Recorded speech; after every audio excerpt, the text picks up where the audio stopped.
ajar mereka sebelum mereka tu masuk umur baligh. Sebelum mereka masuk umur baligh. Mana tetapi wajib atas kita beradab serta Allah Subhanahu wa taala. Beradab ni apa? Faham tak? Beradab serta Allah Subhanahu wa taala. Beradab dengan Allah ni. Mana dia punya taswir dia? Gambaran kata beradab ke? Taswir ni makna gambaran yang kata kita ni beradab. Beradab ni dengan bahawa ni beradab. Tiada kita bangsakan. Macam sebut mula lepas, bangsakan ni kita nisbahkan ataupun kita adu ataupun kita sandar. Tu bangsa. Bukan bangsa Melayu Cina ni, bukan ni. Dengan bahawa tiada kita bangsakan. Bangsa apa pula ni? Cerita bangsa kaum, bukan kan? Bangsa ni tiada kita bangsakan, mana tiada kita nisbahkan. Nisbah jadi tak? Faham nisbah? Adu letak sandar gitulah maksud lebih gitu dah. Bukan lah tu. Mana tiada kita bangsakan, mana tiada kita sandar, tiada kita letak segala kejahatan, kufur dan maksiat dan kekejian. Kekejian ni bukan kejahatan. Benda yang keji, benda yang hudud. Tiada kita bangsakan, tiada kita sandarkan, tiada kita letakkan segala kejahatan dan kekejian itu kepadanya, kepada Allah Ta'ala. Melainkan boleh kita sandar segala kejahatan dan kekejian kepada Allah ni pada maqam mengajar, fi maqamit ta'lim.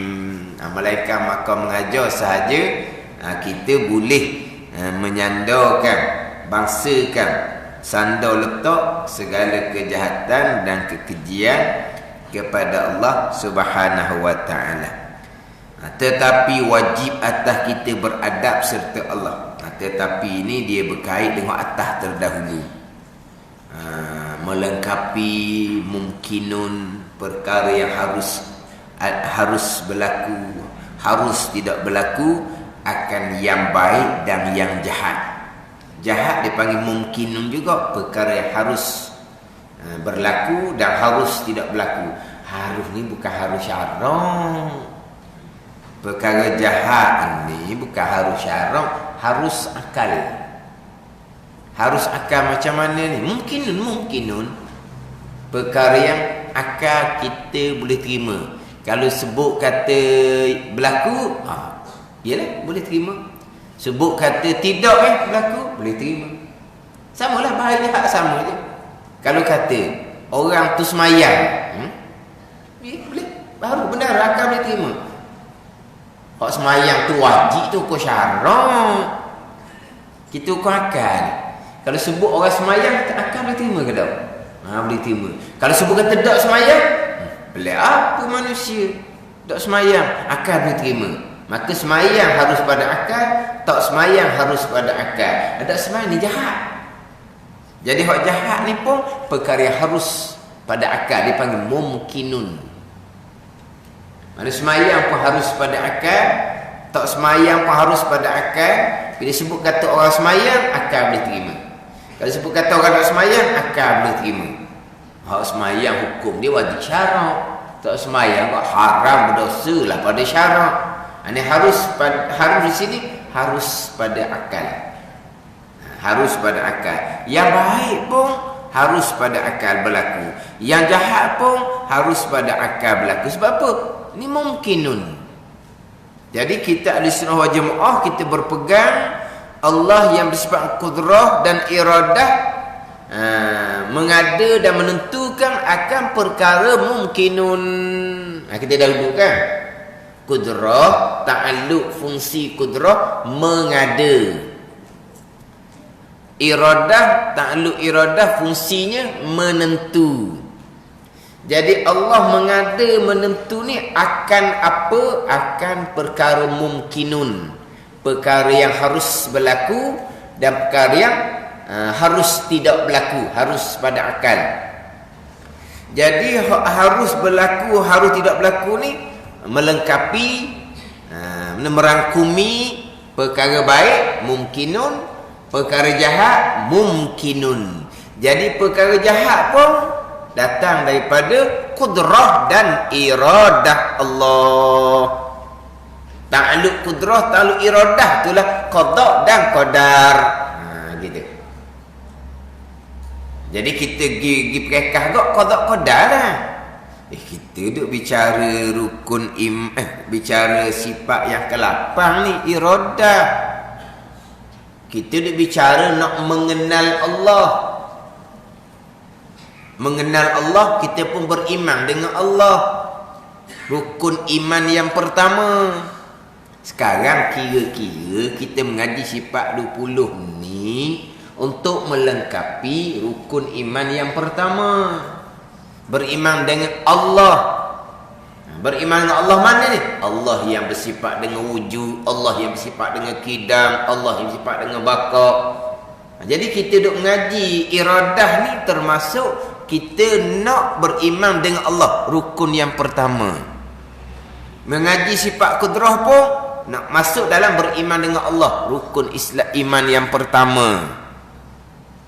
Tapi apa pergi pada qada-qadanya? Qada-qada rukun iman yang terakhir, yang keenam. Kita dah bicara hak mengenal Allah, mengenal akan sifat Allah. Mengenal Allah tu beriman dengan Allah, rukun iman yang pertama. Pada ni kita hak rasa dah masuk lagi faridah ni. Malaikat pun dah cerita lagi, kitab pun dah cerita lagi, hari akhirah pun dah cerita lagi. Sebab apa pula jadi kita pergi pada qada-qada hak rukun iman keenam? Dia qada-qada ni dia sudah masuk di rukun iman yang pertama. Qada-qada sudah masuk di rukun iman yang pertama. Kita beriman dengan qada, ketentuan Allah yang bersifat dengan iradah. Beriman dengan Allah kata. Kita beriman dengan qadar, perbuatan Allah yang bersifat dengan qada. Masuk dalam rukun iman yang pertama. Betul. Qada masuk di bawah rukun iman yang pertama. Kenapa Nabi bubuh suku pula qada? Ni panjang dia punya hikmah dia ni. Jadi seolah-olahnya qada ni jadi macam rukun lain. Tidak, qada ni kudrah iradah.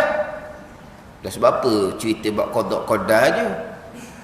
Tambah lagi lah beriman dengan Allah yang kalau qada beriman dengan Allah yang menentu iradah, beriman dengan Allah yang melakukan kudrah. Kenapa tak tambah lagi rukun iman? Beriman dengan Allah yang mendengar, Allah bersifat dengan sifat sama. Beriman dengan Allah yang melihat, Allah bersifat dengan basar. Beriman dengan Allah yang hidup, Allah bersifat dengan hayat. Dah ayah dah sebab masuk dah di hikmah pertama. Dah kudrah iradah pun masuk ke hikmah pertama juga. Tapi hikmahnya kenapa Nabi bilang suku? Sini lah kena mati molek. Hak beriman Allah mendengar, Allah melihat, Allah hidup, Allah mengetahui. Tu tetap dah tu. Tapi bab qada kudrah iradah. Sebab itulah hikmahnya Nabi qada kudrah iradah ni Nabi letak satu rukun iman suku pula. Walhal sebenarnya sudah masuk di rukun iman yang pertama. Ada ni. Sebab tu dalam kitab kita ni kita nak cari mana kau tajuk. Sebab sebut sama dah kan kitab Faridatul Faraid lengkap pembicaraan ke-6 rukun iman. Lengkap. Dia setengah-setengah kitab tauhid sifat 20. Kalau hak kecil dia tak lengkap kadang-kadang. Dia hanya bicara sifat Allah habis, bicara sifat Rasul habis, tamat kitab. Ni kitab-kitab hak kecil macam Faridah lah. Bicara sifat Allah sampai ke sifat 20. Bicara sifat Rasul selesai tu habis kita. Kalau kira-kira tak lengkap lagi tu. Hak keenam rukun iman, tak ada bicara malaikat, tak ada bicara kitab. Sebab apa? Difokus kepada permulaan agama. Apa di permulaan agama? Mengenal Allah dan mengenal Rasul. Difokus situ. Kemudian itu permulaan agama. Lepas kita mengenal Rasul, kita beriman dengan Rasul, kita berimanlah dengan perkara yang Rasul bawa datang. Hak Rasul cerita malaikat, kena berimanlah dengan malaikat.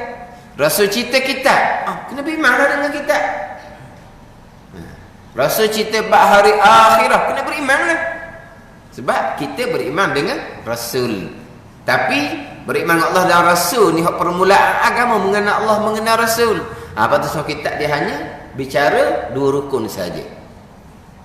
Berkaitan dengan beriman dengan Allah dan Rasul. Kitab Faridatul Faraid lengkap. Keenam rukun iman. Tapi kita nak cari mana hak tajuk qada qadar. Ni Qudrah iradah ni tajuk qada qadar. Ada. Qudrah iradah ni tajuk qada qadar. Sebab selepas habis bicara sifat Allah, masuk bicara sifat Rasul. Habis bicara sifat Rasul, masuk bicara malaikat. Ada kitab kita ni. Masuk bicara malaikat. Itu sambungan rukun iman. Sambungan rukun iman, habis bicara Allah dan Rasul, masuklah bicara malaikat di muka surat 17.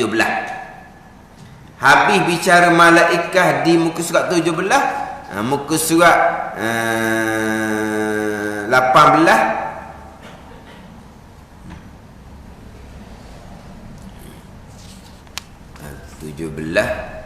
bicara bab malaikat. Muka 17 tu juga bicara bab kitab.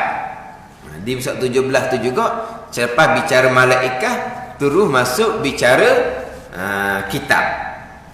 Kemudian diakhiri di muka surat 20 bicara hari akhirah, dimulai dengan bicara beriman dengan hak berkaitan dengan kematian tu, dengan barzahnya apa semua tu di surat 20. Surat 21 habis kita. Jadi kira-kira kitab Faridatul Faraid yang kata lengkap rukun iman ni, dia akhiri dengan rukun iman yang kelima. Dan rukun iman yang keenam mananya? Nak cari kat mana tajuk dia? Ni Qudrah iradah ni. Ni hak rukun iman yang keenam. Maknanya rukun iman yang keenam qada qadar ni masuk di bawah qudrah iradah, masuk di bawah rukun iman yang pertama, beriman dengan Allah. Tapi hikmahnya kenapa Nabi letak suku hak qudrah iradah, takluk dia.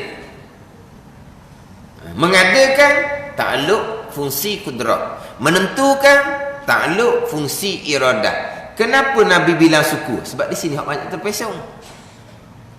Kenapa tak lama lagi rukun iman Allah mengetahui segala-galanya? Rukun iman Allah hidup. Rukun iman Allah mendengar dan melihat berkata-kata. Kenapa tak masuk? Tak payah dah tu masuk di bawah rukun iman pertama. Sama dengan hak qada qadar, ta'alluq qudrah dan iradah, kira-kira masuk di rukun iman pertama juga. Tapi bilang suku sini. Jadi kita sekarang ni bicara bab ta'alluq qudrah, ta'alluq iradah kepada perkara mumkinun, perkara yang harus berlaku dan harus tidak berlaku pada akal. Hak mumkinun lah termasuk perkara baik dan perkara jahat. Kejahat pun mumkinun juga. Jadi hak baik pun ta'alluq qudrah iradah, hak jahat pun ta'alluq qudrah iradah. Mana apa? Hak baik pun Allah yang lakukan, hak jahat pun Allah yang lakukan, hak baik pun Allah yang tentukan, Allah yang tetapkan pada azal, hak jahat pun Allah tentukan, Allah tetapkan pada azal. Jadi kita sebut Allah lakukan dahulu, baru kita sebut Allah tentukan. Sebab susunan sifat 20 qudrah dahulu, baru bicara iradah.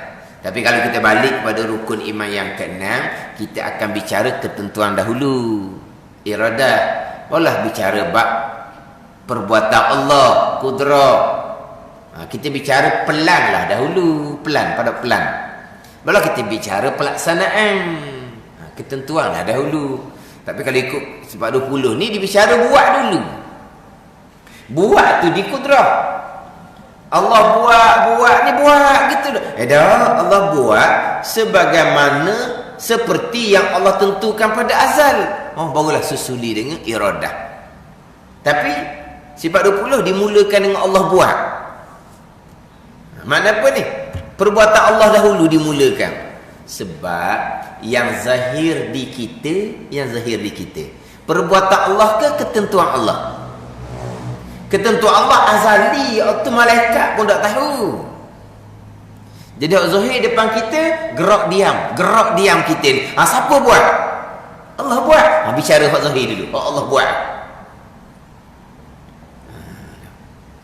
Tetapi walaupun hak ketentuan tu gaib, malaikat pun tak tahu, kita tahu juga. Apabila Allah buat, kita tahu kan? Allah buat, kitanya pagi ni ada di surau iman. Kita tahulah bahawa ketentuan azali Allah menentukan kita pagi ni ada surau iman. Tapi sebelum Allah buat, kemarin kita tak tahu lagi. Memanglah kita rancang kita akan bagi surau iman, tak tahu lagi ketentuan azali.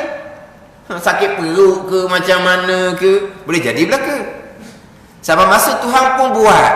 Bila Tuhan buat, maka nyata bagi kita ketentuan azali. Ada ni? Nyata bagi kita ketentuan azali. Hak gaib tu, memanglah gaib, tak tahu, malaikat pun tak tahu. Tapi bila Tuhan buat, tahu lah. Macam ginilah. Mati seseorang, ketentuan azali kita tak tahu. Tuhan buat dia mati, kita pun tahulah ketentuan azali dia kena-kenanya mati masa tu, umur dia banyak tu. Tahu tak kita? Tahulah lepas Tuhan buat. Tapi sebelum Tuhan matikan, sebelum Tuhan buat, mati tu kudrah, mematikan tu kudrah. Jadi sebelum Allah mematikan, kita tahu tak hak ketentuan azali? Tak tahu, gaib, malaikat pun tak tahu. Sama masa Allah pun mematikan, Allah pun buat, maka kita pun tahulah ketentuan azali dia mati saat tu, tempat tu, umur dia setara tu. Mana hak ketentuan azali kita tahu selepas Allah buat. Tapi hak zahir depan mata kita adalah pekerjaan Allah. Perbuatan Allah zahir. Lepas tu sifat 20 disita hak kudrah dululah. Kemudian Allah perbuat ni perbuat tanpa ada ketentuan, tanpa ada ketetapan. Allah buat muwafaqah, selaras, seiring dengan ketentuan azali iradah. Barulah sesuai dengan iradah. Allah menentu, Allah menetap, Allah memutuskan, menentu dengan jahil-jahil. Allah menentukan muwafaqah dengan ilmu Allah, berbetulan, bertepatan dengan ilmu Allah. Maka sifat yang ke-9 sifat ilmu. Waktu kaedah sifat 20. Tambahan pula, sebelum masuk sifat kudrah, mengada hak zahir ni, hak berlaku di kita, gerak diam, bangun duduk ni, semua ni perbuatan Allah. Jadi hak zahirnya adalah kudrah, ta'alluq kudrah, hak qada-qadar kan lah. Kita dah ingat. Jadi kita sini qadar, ketentuan dah, qada perbuatan dah. Jadi sekarang ni, jadi hak perbuatan Allah ni qada, hak zahirnya perbuatan Allah lah qada lah. Jadi cerita zahir dulu. Serta sebelum kita bicara kudrah, kita bicara apa? Kita bicara wahdaniyah. Wahdaniyah duduk tengah sifat yang ke-6. Tapi asas bicara sifat Allah bukan asas bicara sifat 20 sahaja. Asas bicara sifat Allah adalah wahdaniyah. Asas bicara sifat Allah. Hak sifat 20 ni secara tafsil. Kan kita secara ijmal kan, secara kasar terlebih dahulu wajib atas kita mengetahui dan berpegang Allah bersifat dengan sifat kesempurnaan, maha suci Allah daripada sifat kekurangan. Asasnya mari daripada wahdaniyah. Wahdaniyah mari mana? Mari daripada zahir Islamnya, asyhadu an la ilaha illallah. Ada ni? Kan zahir kan? Islamnya apa? Asas dia.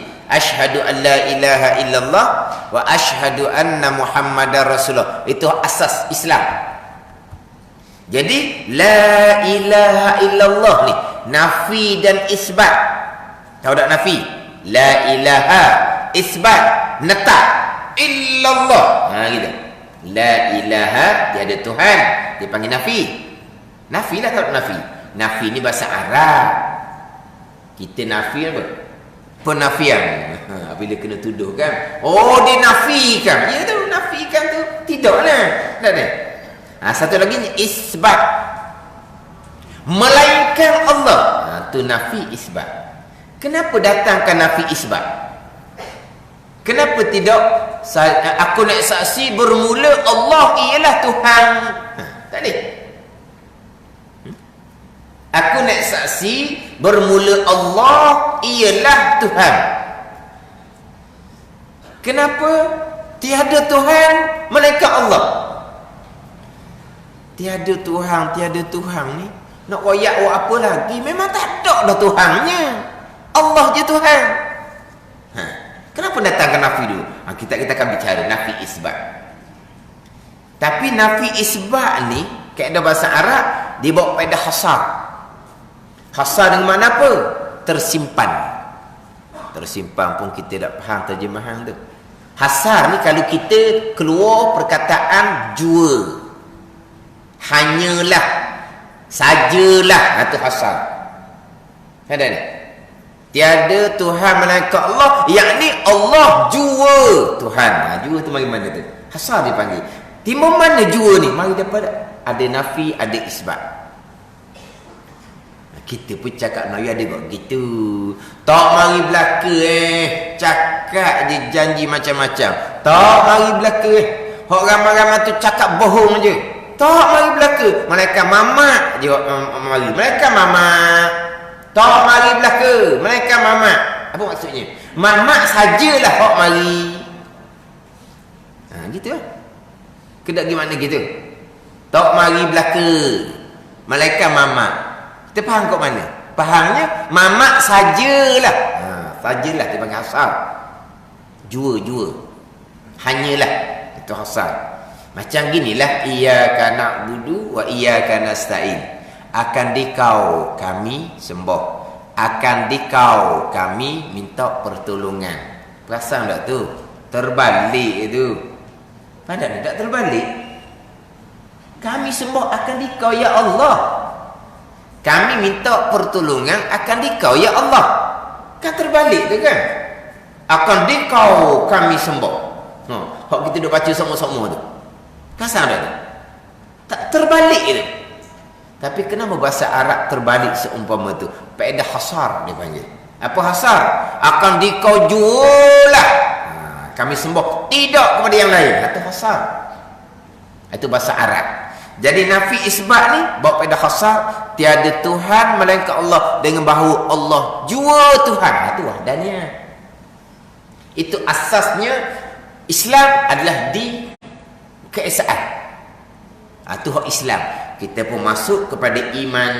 Iman pun dibina atas wahdaniyah. Sebab itulah sifat yang kena wahdaniyah. Itulah asas kita bicara sifat Allah. Sama dengan kita bicara sifat Rasul. Kita bicara sifat Rasul, hak empat itu asasnya adalah amanah. Amanah, ismah. Sebab itulah kita panggil Nabi Rasul ni maksum. Kita panggil maksum. Maksum tu mari daripada ismah. Kita jangan sebut ismah, kita sebut sifat amanah. Sidik, amanah, tabligh, fatanah. Amanah ni setengah, dia tak sebut amanah, disebut ismah. Apabila Rasul ni bersifat dengan sifat ismah, Rasul dipanggil maksum. Apa makna maksum? Orang yang ismah. Apa makna ismah? Orang yang terpelihara daripada melakukan perkara yang dilarang. Itu maksum. Maksum ambil daripada ismah. Ismah tu makna kepada amanah. Kenapa kita duduk sebut rasul ni maksum, rasul ni maksum? Sebab itulah asas rasul. Kita sebut rasul benar, rasul benar, rasul menyampaikan, rasul cerdik, rasul cerdik. Kita tak sebut. Kita sebut rasul maksum, terpelihara daripada melakukan perkara dilarang. Mana apa ni? Rasul amanah. Sebab apa sebut amanah? Sebab amanah lah asas dia. Bila rasul amanah, maka pasti benar, tidak dusta. Sebab dusta ni berjuruh tak dusta ni? Amanah ni berjuruh, tidak melakukan perkara dilarang. Kalau dusta, tak berjuruh dah tu. Jadi bila rasul ni amanah, pastilah benar, tidak dusta. Bila rasul ni amanah, pasti menyampaikan, tidak sembunyi. Jadi asas rasul amanah. Asal kita bicara sifat Allah wahdaniyah. Ilmunya apa? Ilmu tauhid. Bumi nama ilmu pun ambil daripada wahdaniyah, tauhid. Sebab apa? Sebab asalnya wahdaniyah. Bila Allah Tuhan yang esa, pastilah Allah bersifat dengan sifat kesempurnaan. Bila Allah Tuhan yang esa, pastilah maha suci daripada sifat kekurangan. Itu kita pegang mula-mula secara ijmal. Pada ni. Jadi hak pegangan secara ijmal apa? Wahdaniyah asasnya. Kita pergi pada sifat 20 buat cara tafsir. Bila Allah Tuhan yang esa, pastilah ada Allah, tidak diadakan. Sebab Tuhan Allah je. Kalau Allah asal tak ada pas sudahlah Allah, sebab tak ada Tuhan lain dah. Ada ni. Kalau ada dua Tuhan tidak esa, dua Tuhan tu koding belaka ke? Ke ada hak mana? Apa timbul? Dah, ni baru ni diadakan. Timbullah hak yang lama tu pun, hak koding tu dah mesti baru juga. Sebab hak Tuhan yang kedua tu baru, dia mesti baru juga. Dia panjang bicara. Bila Tuhan berbilang, bila Tuhan satu sahaja, mestilah ada, tidak ada permulaan. Mari di mana? Wahdaniyah lah. Jadi sifat 20 asasnya wahdaniyah. Di wahdaniyah itulah pecah 3. Wahdaniyah keesaan pada zat, wahdaniyah keesaan pada sifat, wahdaniyah keesaan pada perbuatan. Keesaan pada perbuatan itulah disusuli dengan kudrah. Keesaan pada perbuatan, Allah jua yang buat. Allah mana? Allah yang bersifat dengan kudrah. Jadi sifat 20 memang dimula dengan perbuatan Allah dahulu. Tapi kalau kita balik pada rukun iman yang ke-6, bicara ketentuan dahululah, qadar dan qada. Jadi sekarang ni kita bicara bab qadar dan qada. Di bawah sifat iradah, sifat yang ke-8. Jadi qadar qada Allah ni melengkapi sekalian mumkinun, baik dan jahat. Baik iman dan ta'ah, qadar dan qada. Jahat, kufur dan maksiat, qadar dan qada. Ini ahli sunnah wal jamaah terang nyata di rukun iman yang ke-6. Yang saya sebut sok mudah, hak baik jahat ni tak perlu huraian dah, tak perlu bahas dah. Sebab apa? Sebab terang nyata sangat. Baik jahat ni qadar qada. Hak baik iman taat, qadar qada. Hak jahat kufur maksiat, qadar qada. Jadi kekufuran seorang ketentuan Allah, ketentuan Allah lah. Allah menentukan pada azab, dia kafir. Allah menentukan pada azab, dia mati kafir. Allah menentukan pada azab, dia kekal neraka selama-lamanya. Itu lah. Jadi kufur maksiat, ketentuan Allah pada azal, jelas di rukun iman yang ke-6. Tak payah duduk bahas-bahas dah. Cuma yang kita nak jaganya, kita wajib beradab. Dengan bahawa jangan sesekali kita bangsakan, kita sandar, kita letak perkara jahat tadi kepada Allah, kepada qadar dan qada Allah. Takut terlajak situ. Jadi bab pegangan clear dah. Perkara jahat pun qadar qada clear sangat-sangat di tajuk rukun yang ke-6. Cuma nak jaga adab. Hak satu lagi ni, hak paling banyak terpesong, bab ikhtiar dan usaha. Kita mengelepah panjang bicara ikhtiar dan usaha. Hak di nota kaki kita hak mengelepah. Hak nota kaki kita lepas tu, hak kata tanda molek tu. Ada masa kita baca hak nota kaki, hak dalam kitab Faridatul Faraid, hak baca mengelepah tu. Hak di muka surat 7, hak mengelepah tu. Baca molek tu. Itu bab ikhtiar usaha. Sebab ikhtiar usaha tak ada di tajuk rukun yang kenang. Sekalian qadar qada, sekalian qadar qada. Ni jaga molek ni, jaga molek ni. Terundur jadi Jabariyah kan? Ni. Jadi bab ikhtiar usaha ni memang kena bicara khusus-khusus no. Hak perkara jahat, qadar-qadar bicara dah. Cuma kena bicara adab. Orang yang tidak beradab, dia menyandar perkara jahat kepada Allah, bukan salah pegangan. Salah syariat zahir. Haram dia menyandar perkara jahat tu kepada qada-qada, bukan salah pegangan. Ada ni. Pegangan dia hak jahat qada-qada, betul tak di sunnah. Lepas tu disandar perkara jahat kepada qada-qada, tu salah bab zahir. Haram dosa besar situ. Tapi bab pegangan tak salah dah. Tapi kalau salah bab ikhtiar usaha, Qadariyah sama, Jabariyah sama, tu salah pegangan, atau berat lagi. Jadi nak kena beringat molek bab ikhtiar usaha. Dan memanglah kalau kita mengaji kok bab perkara jahat ni tak ada dah. Hak kita duk ngajinya kok bab ahli sunnah, Qadariyah, Jabariyah. Ahli sunnah, Qadariyah, Jabariyah. Kan gitu? Kan kita ngaji tua-tua kan? Qadariyah, Jabariyah, biasa dengar. Kita biasa dengar. Qadariyah, Jabariyah. Qadariyah, Jabariyah. Gapo Qadariyah, Jabariyah tak tahu. Tahu perkataan je. Tapi nak ceritanya kenapa kita ngaji bab ilmu tauhid ni masyhur di kitanya Qadariyah, Jabariyah, sebab bab ikhtiar usaha. Bab ikhtiar usaha. Bab ikhtiar usaha ni lah keluarnya pegangan yang terpesong, pegangan yang dosa besar, pegangan yang sesat, yang mana pandangan dhaif mengatakan kafir adalah bab ikhtiar usaha. Hak keluar Qadariyah, Jabariyah. Atau dia bicara tu kena mati molek bab Qadariyah, Jabariyah ni. Tiba-tiba sekarang ni pula tak ada dah Qadariyah, Jabariyah. Orang ceramah pula kata gitu. Tak payah duk bahas-bahas lah Qadariyah, Jabariyah ni. Ini lipatan sejarah dah. Kisah-kisah ni masa kurung-kurung yang terdahulu. Zaman sekarang tak ada Qadariyah, Jabariyah. Ni tak reti sangat. Tak reti sangat. Tapi memanglah kita sebut Qadariyah, Jabariyah ni lipatan sejarah. Kita sebut lipatan sejarah sebab masa lampau kurung-kurung yang terdahulu, Qadariyah ke Jabariyah ke, dia ada ulama yang bawa dan dia ada kitab dia tersendiri. Ni Mu'tazilah ni. Mu'tazilah ni hak pegang salah ni bukan salah semua perkara. Kadang-kadang Mu'tazilah terpesong pegangan ni dia masyhur dalam satu-satu bidang kalau zaman dahulu. Ada ni. Dia masyhur dalam satu-satu bidang, ulama besar.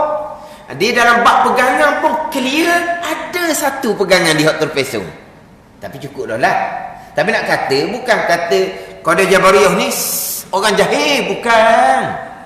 Yang kalau Qadariyah, Jabariyah orang ulama-ulama ni. Dan mereka pun berdalil ke ayat-ayat Al-Quran sebagai sandaran pegangan mereka. Tapi salah pemahaman. Salah pemahaman. Sebab tu kalau kita bicara bab kitab besar, didatangkan firqah. Apa nak firqah ni? Kumpulan-kumpulan yang sesat. Firqah.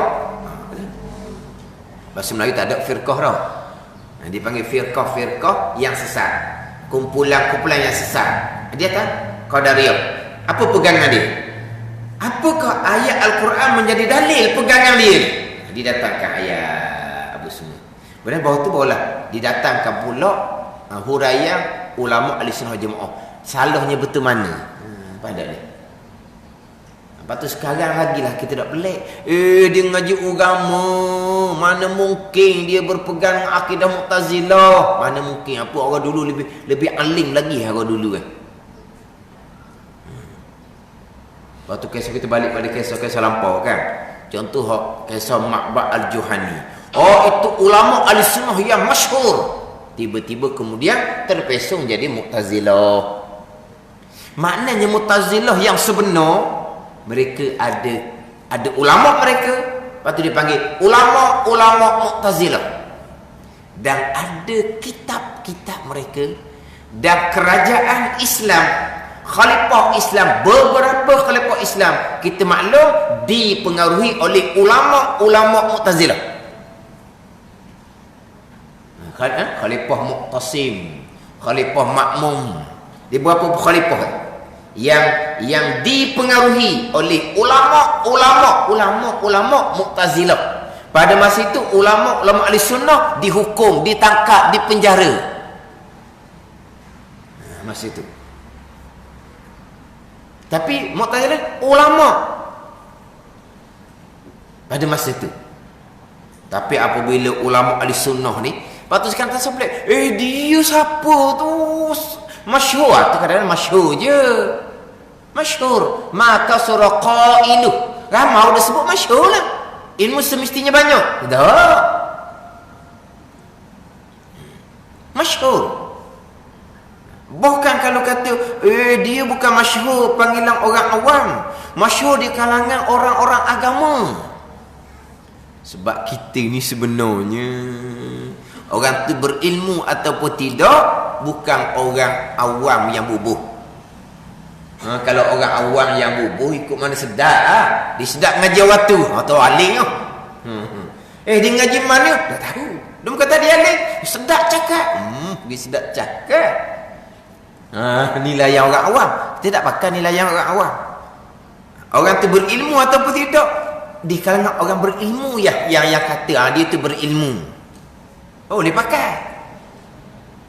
Maknanya orang yang berilmu dah kata dia berilmu, tiba-tiba salah juga pegang, dah pelik.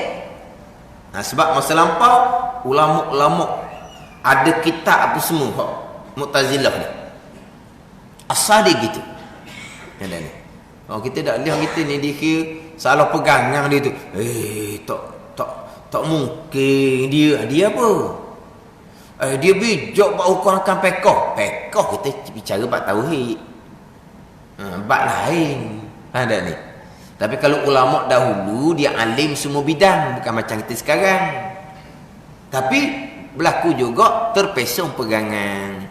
Tapi nak cerita masa dahulu memang Mu'tazilah ni ada ulama, ada kitab dan boleh mempengaruhi khalifah Islam, kerajaan Islam. Tapi akhirnya fahaman dia pupuh. Jadi dipanggil lipatan sejarah. Lipatan sejarah. Dia panggil lipatan sejarah. Tapi apa fahaman sekalipun, apa ajaran sekalipun, walaupun kata pupuh, dia masih lagi berakar umbi, kok bawah ni pula bergerak selo-selo. Bila orang nak cara, dia naik semula. Biasa lagi tu. Ajaran sesat yang dibenteras oleh kerajaan. Kadang kata benteras dah. Guru dia sudah ditangkap, guru dia sudah mati, contohnya. Benteras dia tak ada. Dan mana dari segi rekodnya tak ada dah. Dia ada bekasan kat bawah ni, dia tunggu masa je, dia timbul pula atas nama lain pula. Nama lama tak boleh dah. Sebab apa? Kerajaan sudah isytiharkan sesat. Bawa ni kena takak dia pun ambil kat lain pula. Susu mari situ juga. Ada ni. Dia gitu lah. Jadi orang kata lipatan sejarah ni, dia ada lagi terbawa. Di antara yang hak tunggu saya sebutlah, yang mengekali akidah Mu'tazilah adalah puak-puak Syiah. Puak-puak Syiah tu dikata tunggu saya lah. Tapi saya pun tak kaji akidah Syiah ni macam mana. Tapi untuk kata dia kata Syiah lah yang meneruskan akidah Mu'tazilah. Betul lipatan sejarah, tapi masih lagi ada. Sekarang ni hok pegang-pegang, hok karuk tu, perkara jahat bukan qadar Allah. Dia ngaji siapa? Dak akalan dia sendiri. Baik itu usaha dia jadi qadar jabariyah. Tu dia ngaji. Salah pengajian. Tapi kalau kita kata depan tasawuf, betul. Tapi tidak menafikan akidah ni masih lagi ada. Sebab tu kalau orang ceramah dia kata qadar jabariyah tak ada, dia tak tahu. Atau dia tak kenal qadar tu apa, jabariyah tu apa. Moleklah kalau kita jumpa orang mengajar, tak sudut bicaralah qadar jabariyah, tak ada dah. Yang ada sekarang ni nasionalis, kapitalis, apa lagi apa ni? Sekular, apa lagi? Plural. Apa lagi? Tahu Mak Haji? Haji tahu tak? Plural, apa tu? Apa ni? Liberal. Kan Mak Haji? Oh, kalau waktu saya dah tahu, dah Mak Haji tahu ke apa? Qadariyah Jabariyah. Tak ada dah dia kata. Ni dah Qadariyah Jabariyah. Qadariyah Jabariyah. Tak ada dah. Dia orang ngajar tu kata. Pak ada tadi lah. Plural, liberal. Sesak belaka tu. Tapi pokok sesak ni, pokok sesak macam pelura ni, tu mereka yang sudah terkeluar daripada Islam. Ada ni. Tu pokok yang sudah terkeluar dari Islam. Pelura, agama ni betul belaka. Kapil lalu dah tu, bukan Islam dah. Kita bicara qadar jabariyah adalah di sekitar kita umat Islam. Ada ni. Sebab qadar jabariyah ni masih lagi orang Islam. Kita bermuamalah dia sebagai orang Islam. Dia mati jenazah diuruskan sebagai orang Islam. Sebab kita bicara ni di lingkungan orang Islam. Bila kata ada orang sebut kata tak ada, seelok kita tanya dia. Ustaz kata tak ada dah qadar jabariyah. Jadi kita nak kenal lah, walaupun tak ada qadar tu pasal mana. Jabariyah tu pasal mana, tengok dia kenal tak qadar ni apa dia. Jabariyah ni apa. Pun tak ada ni berat dekat qadariyah pun banyak lagi learning. Tapi terkadang saya pernah dengar orang berkenaan bidang usuluddin, mana kelulusan cukup tinggi dalam bidang usuluddin, dibicara bab ahli sunnah, qadariyah, jabariyah. Dibicara tiga tu. Tetapi hak dibicara ahli sunnah tu bukan pun ahli sunnah. Hak dibicara qadariyah tu bukan qadariyahnya, tu lebih sesak daripada qadariyah. Patut mana hak dikata ahli sunnah? Hak pasal qadariyah tak ahli sunnah. Hak pasal qadariyah tu dia kata ahli sunnah.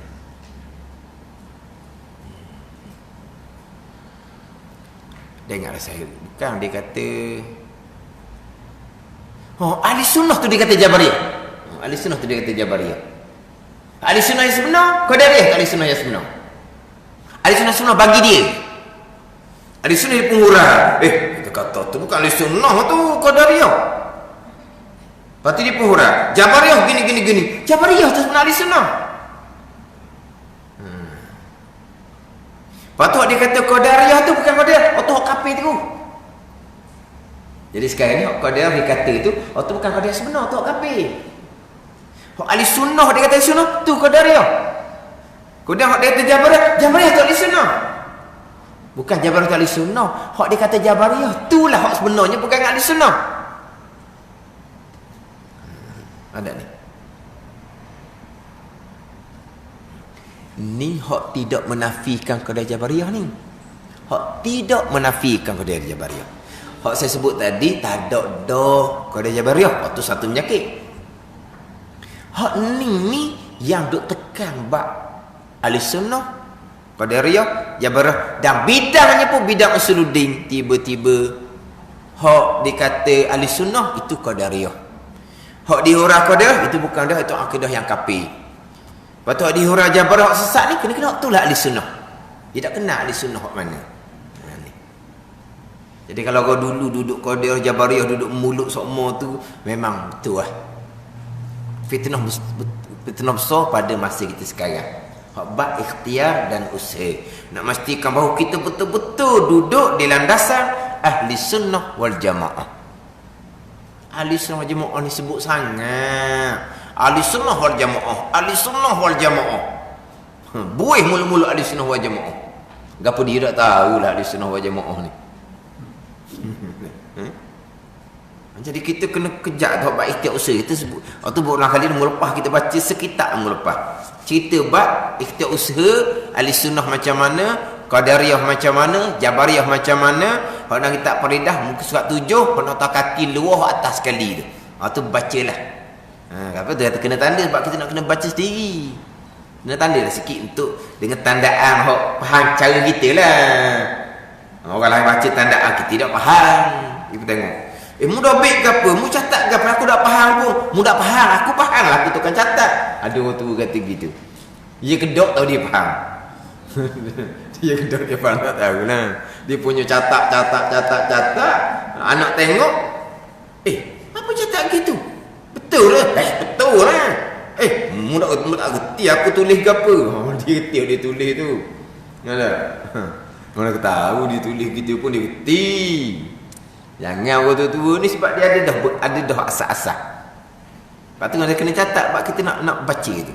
Ahli sunnah macam mana, Qadariyah macam mana, Jabariyah macam mana. Hak tu nak kena faham molek-molek. Bab perkara jahat ni, hak ni rukun iman yang ke-6, jelas nyata, baik jahat, qadar dan qada Allah. Cuma yang kita nak jaga di sini, beradab dengan Allah. Dengan bahawa tiada kita bangsakan segala kejahatan dan kejahatan itu kepadanya pada Allah Subhanahu Wa Taala, kepada qadar dan qada lah maknanya. Jangan. Kenapa dok semayang? Qadar qada Allah lah. Bukan maknanya dibangsa kepada Allah, disandar kepada Allah ni. Kenapa kamu dok semayang? Allah lah dok semayang, tidak kata ke Allah. Dia kata kepada dok semayang itu qadar qada, hukumnya haram, dosa besar. Kenapa kamu dedah aurah? Qada dan qada, haram, dosa besar. Lepas tu kalau bab dedah aurat ni jangan kena cakap molek. Bukan cakap molek, mana buat tu kena buat molek lah, kena tutup lah aurah. Tiba-tiba dia tak tutup aurah, berdosa dianya. Cakap pula salah, tambah dosa yang kedua. Kenapa kamu tidak tutup aurah? Kerana Allah belum buka hati saya. Allah dah sekarang dah. Mana ni? Mana apa? Allah ni. Haram tu. Dah kalau dia dah aurah nak cakap macam mana? Tak usah cakap macam mana lah. Tutup aurah tu dulu. Tutup aurah tu dulu. Ni kalau kita kata kalau mau dedah aurat kena cakap bahasa ni. Ustaz kata dedah aurat boleh. Cakap tu jaga. Salah faham pula, siap pula jadinya.